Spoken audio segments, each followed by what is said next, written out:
2025-26 వార్షిక బడ్జెట్లో కేంద్ర ఆర్థిక మంత్రి నిర్మలా సీతారామన్ రైతులకు శుభవార్త తెలిపారు. రైతులకు తక్కువ వడ్డీకే రుణాలిచ్చే కిసాన్ క్రెడిట్ కార్డుల రుణ పరిమితి 3 లక్షల నుంచి 5 లక్షలకు పెంచుతున్నట్లు తెలిపారు. దీంతో 7.7 కోట్ల మంది రైతులకు ప్రయోజనం కలగనుంది. రైతులు, మత్స్యకారులు మరియు పాడి రైతులకు కిసాన్ క్రెడిట్ కార్డులు స్వల్పకాలిక రుణాలను సులభతరం చేస్తూనే ఉంటాయని ప్రకటించారు.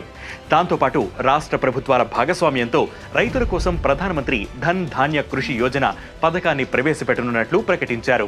ఆస్పిరేషనల్ డిస్ట్రిక్ట్ ప్రోగ్రామ్ సక్సెస్ అవ్వడంతో ఇప్పుడు అగ్రికల్చరల్ డిస్ట్రిక్ట్ ప్రోగ్రామ్ ప్రారంభించనున్నట్లు వారు తెలిపారు.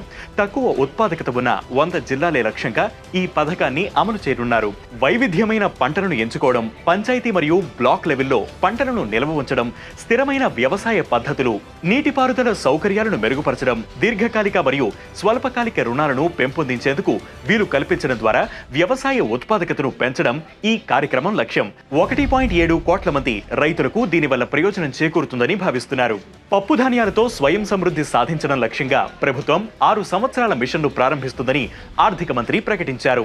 National Agricultural Cooperative Marketing Federation of India Limited మరియు National Cooperative Consumers Federation of India Limited వంటి సంస్థలు ఒప్పందం కుదుర్చుకున్న రైతుల నుంచి పప్పు ధాన్యాలను సేకరించడానికి సిద్ధంగా ఉంటాయని ప్రకటించారు.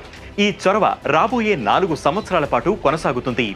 ప్రజల్లో పోషక విలువల గురించి అవగాహన పెంచేందుకు కూరగాయలు మరియు పండ్లకు సంబంధించిన కార్యక్రమాన్ని కూడా ప్రారంభించనున్నట్లు తెలిపారు.